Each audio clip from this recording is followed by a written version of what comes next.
Go in one ear and out the other. Sharon Horne-Ellstrom here, and our idiom today with Supersize Your Business is to go in one ear and out the other. This is one of those idioms that has been around forever, and we're going to talk about the 9 ways to take the most important skill in supersizing your business and applying that to your business.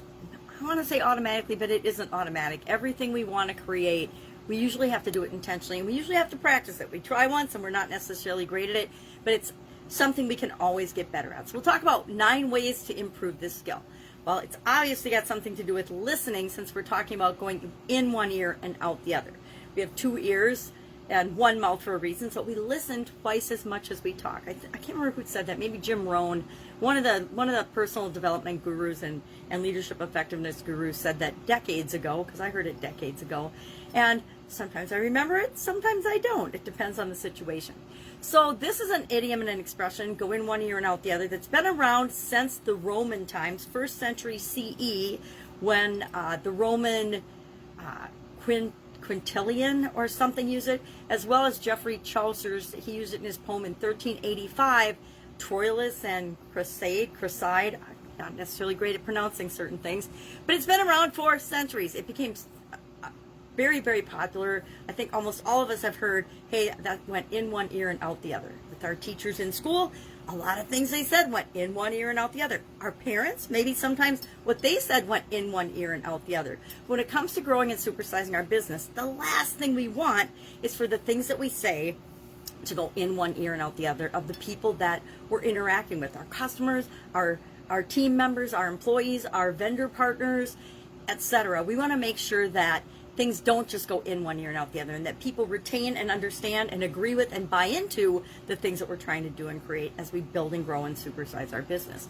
So this skill, of course, and there's lots of idioms that have to do with hearing, right? Fall on deaf ears, all ears. That one's been around since the 18th century. Keep your ear to the ground means pay attention. Pay attention and listen. Lend an ear. Make one's ears burn. Have you ever heard that one? Sometimes people use language that can make your ears burn. Sometimes people say things that are so untrue or such false lies or crazy talk that it can make your ears burn. Music to our ears, music to your ears, that's a good one. So they can go both ways, right? Positive and negative. But we want to take this idiom, like all the idioms we talk about, and ask ourselves, what does this mean to me? What does it mean to the people I interact with? And then how can I use that to build and grow and supersize the business that I'm building and creating here? And listening is the number 1 skill, in my opinion, to increase leadership effectiveness, to be a better leader, to be the best leader you can possibly be. I think that listening is an incredibly necessary and powerful skill. And so what are 9 ways that we can increase our leader effectiveness by listening? Number 1, be an active listener. Perk up, pay attention, listen to what's going on around you. People will always, I say this all the time, and I'm not sure people understand it, but it's so true.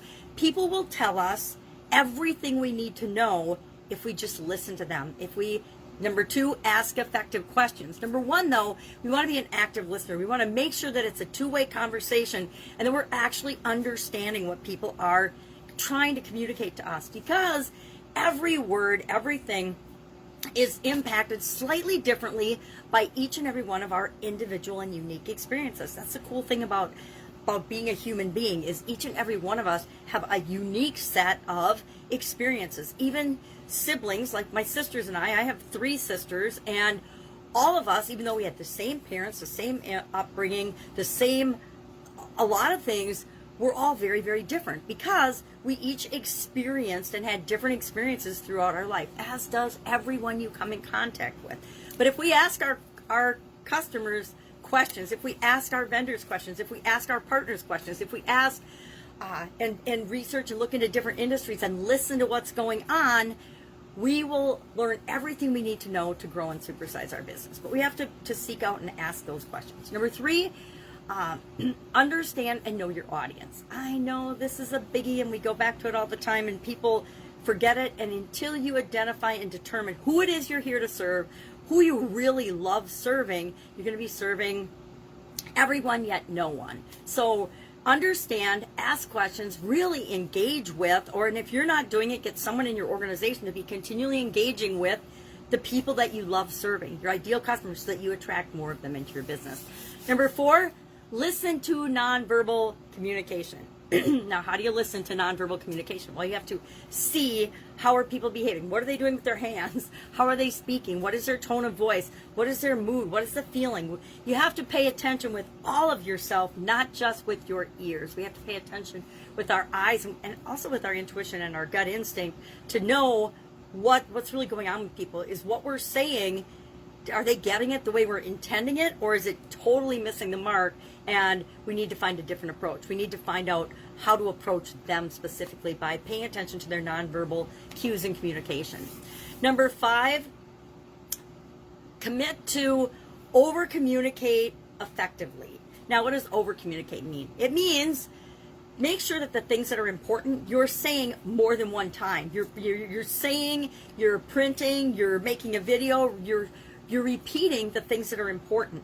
Because things like expectations, I mean, whenever a new person comes into our organization, we have a mutual expectation sharing. Whenever I work with a new person, we share expectations.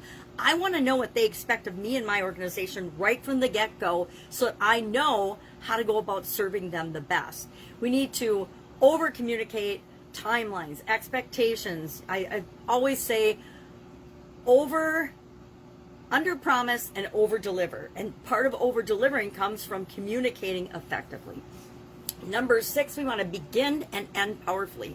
Whenever we're in a negotiation or a communication, we don't want to start off weak and wishy-washy. We want to begin and end the communication that we're having strongly and powerfully. We want people to know that we're confident. We believe in what we're saying and what we're sharing. Number 7, timing is everything. We need to know what's going on in our organization with other people before we bring up or incorporate certain subjects or topics. If your people are just coming back to the office from working from home for the last year, maybe it's not the best time to install a new harsh attendance policy. So we want to make sure that we're timing the things that we're doing in our business to grow our business in an appropriate way. Just like we want to time the products and services that we deliver to the market and we offer to the market, we want to make sure the timing is appropriate and right for that as well. But especially in our communication and with listening, we want to make sure we're open to listening, but that we don't have to necessarily respond immediately. If somebody tells us bad news, we don't have to freak out and blow a gasket right then. We don't have to blow a gasket at all. That's a choice. But we can hold off and then think about it and determine the response we really want to make. Number 8, get comfortable being uncomfortable. I just read a book, and I don't see it sitting around me right now. I've been tidying up in my office because it's a disaster, as you can tell. And I want to do a new backdrop, but I haven't gotten to it yet. But what is it called? Controversial conversations? Crucial conversations. I think it's called Crucial Conversations. It's by 4 leadership management trainers, and really, really good. It's got a process of how you deal with and how you handle crucial conversations, and how you handle crucial conversations helps to determine what kind of leader you are. And a very big part of that is listening skills, and how we communicate. But crucial conversations are uncomfortable by their very nature, right? It's usually an emotionally charged topic. It's something that's really important to one party or both parties, and it's a challenging, difficult topic or thing to discuss. And so we just have to get comfortable being uncomfortable. And number 9, the most important one, I think, is to have fun. Realize that listening, like any other skill, is going to take practice and time and energy, and mostly practice and desire to be good at it. But have fun doing it. Make sure that you're finding fun, creative ways to become a better listener. If you do that, then it won't feel like just another skill you have to acquire. It'll feel like something that's really helping you. And as you see the benefits of being a better listener, you'll just want to become a better and better and better listener. Again, listening to me is one of the most important leadership skills that you can have. It helps you to deal with people better. It helps you to deal with change and challenges better. It helps you to deal with the marketplace and competition, if you still believe in competition, and I'll talk about that another day, better. But it just makes you a better leader. And frankly, these days we need great examples of leadership. We've got plenty of bad examples of leadership going on in the world right now. It's time for small business owners that are looking to supersize and grow their business, entrepreneurs, to stand up and say, no, this is how we lead today, and set the example. Love to know your take, your thought on this particular idiom or any of these listening effectiveness ways or ideas. Share in the comments below, and I will cross with you tomorrow with another interesting idiom. What does it mean? Where did it come from? How might we apply it and use it to supersize and grow our business right now? Have an awesome day, and I will cross with you tomorrow. Bye.